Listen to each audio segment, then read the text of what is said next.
लोगों को। देखिए, पंजाब नेशनल बैंक एक देश का अग्रणी बैंक है और अभी जस्ट 12 अप्रैल को हमने अपने बैंक का 132nd फाउंडेशन डे सेलिब्रेट किया। तो हमारी 132 साल की एक गौरवशाली इतिहास है हमारे बैंक की और देश के आर्थिक विकास में बैंक ने अग्रणी भूमिका निभाई है। और पिछले कुछ सालों से अगर आप देखें तो बैंक का परफॉर्मेंस सालों साल इम्प्रूव होता रहा है। स्पेसिफिक अगर मैं 25-26 की बात करूं, जो लास्ट फाइनेंशियल ईयर है, तो फाइनल हमारा जो मार्च क्वार्टर का रिजल्ट है वो अभी कुछ दिन में डिक्लेयर होने वाला है। तो उसमें सारे फिगर्स रहेंगे, ऑडिटेड नंबर्स रहेंगे। ब्रॉडर नंबर जो हमने ऑलरेडी एक्सचेंज हाउसेज में डिक्लेयर किया है उसके हिसाब से करीब क्रेडिट में 12.5% से ऊपर का ग्रोथ है, डिपॉजिट में भी 9% से ऊपर का ग्रोथ है एंड ओवरऑल बिजनेस भी 12% से ऊपर का ग्रोथ हुआ है। और पिछले कुछ क्वार्टर से अगर आप देखें 25-26 फाइनेंशियल ईयर में, तो 9 महीने के भीतर जो इंपॉर्टेंट एरियाज हैं क्रेडिट के भीतर, जैसे रिटेल है, एग्री है, एमएसएमई है, इन तीनों सेक्टर्स में बैंक ने काफी अच्छा प्रदर्शन किया है। एमएसएमई में हमारा ग्रोथ करीब 20% से ऊपर रहा है। रिटेल में भी, कोर रिटेल की जो बात करते हैं उसमें भी करीब 19% से ऊपर है। एग्री में करीब 14% 15% का ग्रोथ हुआ है। ये 9 महीने की ये हिस्ट्री है और 9 महीने में काफी अच्छा प्रदर्शन हुआ और हम आशा करते हैं कि जब ऑडिटेड नंबर हमारी आएंगी तो आई थिंक ये जो ग्रोथ मोमेंटम जो रहा है पिछले 9 महीने में, वो मोमेंटम भी फोर्थ क्वार्टर में भी मेंटेन रहेगा। जहाँ तक 26-27 इस फाइनेंशियल ईयर की बात है, तो जिस दिन हम अपना रिजल्ट डिक्लेयर करेंगे उस दिन हम अपने इस फाइनेंशियल ईयर का भी बजट डिक्लेयर करेंगे। लेकिन करीब 10 से 11% का ग्रोथ जैसे लास्ट ईयर में हमने प्रोजेक्शन किया था, वही प्रोजेक्शन हम इस साल भी उम्मीद करते हैं। बट ग्रैनुलर हर एक सेक्टर में क्या ग्रोथ होगा, प्रॉफिटेबिलिटी क्या होगी, ऑपरेटिंग प्रॉफिट क्या होगा, वो सारा हम फाइनेंशियल रिजल्ट डिक्लेयर होने के बाद डिक्लेयर करेंगे। सर, श्रीनगर के साथ साथ जम्मू कश्मीर में हमने कई सारे नए ब्रांच को खोलते हुए देखा, लेकिन थोड़ा पीछे जब हम जाएंगे तो फाइनेंस मिनिस्टर ने पीएनबी की जिक्र की थी कि जम्मू कश्मीर में एक ऑप्शन बनाना चाहिए था। आपको भी पता है कि जेके बैंक के 90% अकाउंट्स जो है वो जेके बैंक में है। क्या वैसा लाहेअमल कोई स्टेप आप ले रहे हैं ताकि एक ऑप्शन जम्मू कश्मीर के लोगों को मिलेगा यहाँ पे? ये बहुत ही बढ़िया आपका क्वेश्चन है और इसके ऊपर पंजाब नेशनल बैंक बहुत गंभीरता से काम भी कर रहा है, विचार तो कर ही रहा है, गंभीरता से काम कर रहे हैं हम।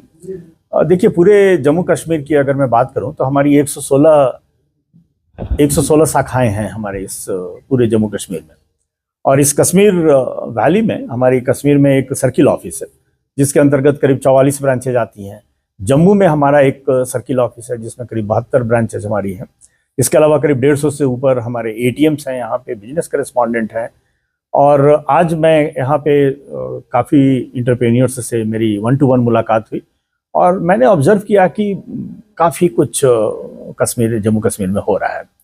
और श्रीनगर के भीतर तो जो इंडस्ट्रियल एरिया है, आई थिंक वहाँ पे मैसिव डेवलपमेंट हो रही है। वहाँ पे काफ़ी यूनिट्स वहाँ पे आए हैं, कोल्ड स्टोरेज है या फूड प्रोसेसिंग की यूनिट है, स्टील की यूनिट है। तो इन सारी एक्टिविटी में I think Punjab national bank आप देखेंगे आने वाले महीनों में बहुत आगे बढ़कर इसमें अपना एक्सपोजर लेगा। अभी भी, आज भी जब मेरी मुलाकात हुई तो मुझे बहुत खुशी हुई कि हमारे श्रीनगर की सर्किल ऑफिस ने उसमें काफ़ी एक्सपोजर लिया है। काफ़ी नए इंटरप्रेन्योर्स को हम अपनी बैंक की जो स्कीम्स है उसके माध्यम से हमने उन लोगों को जोड़ा है। लेकिन इसमें और भी आगे बहुत काम करने की ज़रूरत है। और आज जो हम अपनी टाउन हॉल मीटिंग यहाँ कर रहे हैं अपने सारे स्टाफ के साथ, तो इन सभी चीज़ों पे हमारी चर्चा होगी और क्या हम बेस्ट और कर सकते हैं। I think definitely Jammu Kashmir के भीतर जो भारत सरकार की जो नीति है, भारत सरकार का जो विकास का जो डायरेक्शन है, उसमें हम मिलकर काफ़ी काम करेंगे। सर, मेरा आखिरी सवाल होगा सर, जिस तरीके से हमने देखा कि आउटरीच प्रोग्राम्स आपने बहुत सारे किए, एमएसएमई स्कीम आपने, चाहे हम लस्सीपुरा की बात करेंगे, साउथ कश्मीर, नॉर्थ कश्मीर की बात करेंगे, क्या आपको लग रहा है कि लोग यहाँ पे ऑप्शन देखना चाहते हैं या अडॉप्ट करना चाहते हैं ऑप्शन बैंक, दूसरे बैंक का? देखिए, रसीपुरा की जो आपने बात की तो वहाँ मुझे आज मालूम हुआ कि करीब 600-700 इंडस्ट्रियल यूनिट्स वहाँ आई हैं। और उसमें मैं जब आज इंटरप्रेन्योर से मिला, करीब मोर देन 12-13 इंटरप्रेन्योर से मेरी 1-to-1 मुलाकात हुई, तो मैंने देखा कि पंजाब नेशनल बैंक ऑलरेडी एक बड़ा ही बेहतरीन ऑप्शन बनकर इस पूरे जम्मू कश्मीर में उभरा है और ख़ास करके इस श्रीनगर के भीतर। तो ऑप्शन तो हम नहीं बोलेंगे, लेकिन डेफिनेटली एक हम लोगों के लिए अपॉर्चुनिटी जरूर क्रिएट करेंगे, जहाँ पे देश का जो एक अग्रणी बैंक है उसके साथ लोग जुड़े, और हमारी भारत सरकार की जितनी स्कीम्स हैं या स्टेट गवर्नमेंट में जितनी स्कीम्स चल रही हैं उसमें हम हर एक पहलू पे बैठकर, और उसमें हम विकास के लिए यहाँ के जितने भी यंग एंटरप्रेन्योर्स हैं या जितने भी स्टार्टअप रिलेटेड एक्टिविटी यहाँ हो रही है उसमें पंजाब नेशनल बैंक बहुत अहम भूमिका निभाएगा।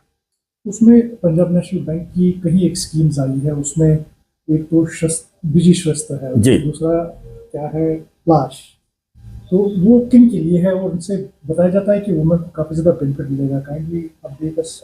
देखिए, यस इनफैक्ट इन स्कीम्स को हम आगे लाने के लिए, जैसा कि आपने मेंशन किया कि आउटरीच एक्टिविटी हम कर रहे हैं, और पिछले सप्ताह हमने रिटेल का एक बहुत बड़ा आउटरीच एक्टिविटी किया, यहाँ भी किया था और पूरे देश में हम कर रहे हैं।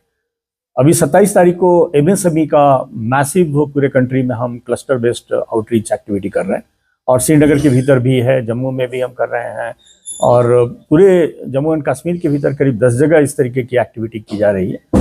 और ये जो स्कीम्स की बात की, ये सारी स्कीम्स जो हैं वो MSME एंटरप्रेन्योर्स के लिए हैं, महिलाओं के लिए हैं।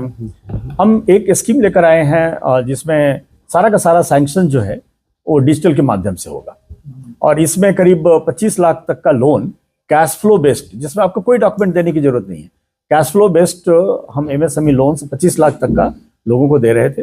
उसको अभी हमने फाउंडेशन डे के दिन बढ़ाकर 25 लाख से हमने 10 करोड़ तक का किया है, और वो पूरा का पूरा डिजिटल है। मैं आपके चैनल के माध्यम से जरूर लोगों से यहाँ अनुरोध करूंगा कि जो भी MSME इंटरप्रेन्योर हैं वो पंजाब नेशनल बैंक के इस डिजी MSME लोन के साथ जुड़े। किसी भी तरीके के डॉक्यूमेंट की जरूरत नहीं है, आपके अकाउंट स्टेटमेंट के आधार पे या आप GST अगर दे रहे हैं उसके आधार पे सिस्टम खुद कैलकुलेट करेगा आपकी एलिजिबिलिटी क्या हो रही है। तो लोन का सैंक्शन, लोन का डॉक्यूमेंटेशन, डिसबर्समेंट, ये सारी चीज़ें डिजिटल के माध्यम से हैं। तो लोगों की बेनिफिट के लिए भी कुछ बातें होनी चाहिए, क्योंकि जम्मू कश्मीर बैंक की तरफ से जो ATMs दिए गए हैं उसमें आज चार्जेस लिए जाते हैं 2-3, अगर हम कैश निकालते हैं, विड्रॉ करते हैं तो उसमें अब चार्जेस लिए जाते हैं। फिलहाल फ्री में ही आप विड्रॉ, हमने तो पूरा फ्री रखा हुआ है, और अगर आप देखें तो 2-3 चीज़ें हैं जो इस फाइनेंशियल ईयर में, लास्ट फाइनेंशियल ईयर में 25-26 में हमने कोई SB के भीतर, सेविंग अकाउंट के भीतर कोई भी मिनिमम बैलेंस चार्जेस हमारे नहीं है। आप अकाउंट खोलें और उस अकाउंट को अपनी सहायता के हिसाब से उसको उपयोग में लाएं, कोई भी मिनिमम बैलेंस चार्जेस नहीं है, जो कि पूरा का पूरा बर्डन हमने बैंक के ऊपर अपना ले लिया है। ATM के भीतर भी हमने जो चार्जेस हैं उसको मुक्त रखी हुई है। तो मुझे नहीं लगता है कि बैंक इस आगे इन चीज़ों के भीतर कोई फर्दर कोई चार्जेस लगाने वाला है, या हम ज़्यादा से ज़्यादा प्रयास कर रहे हैं लोगों को सहूलियत दें, और ज़्यादा से ज़्यादा लोगों को डिजिटल टूल के माध्यम से हम डिजिटल बैंकिंग में जोड़ें। Thank you.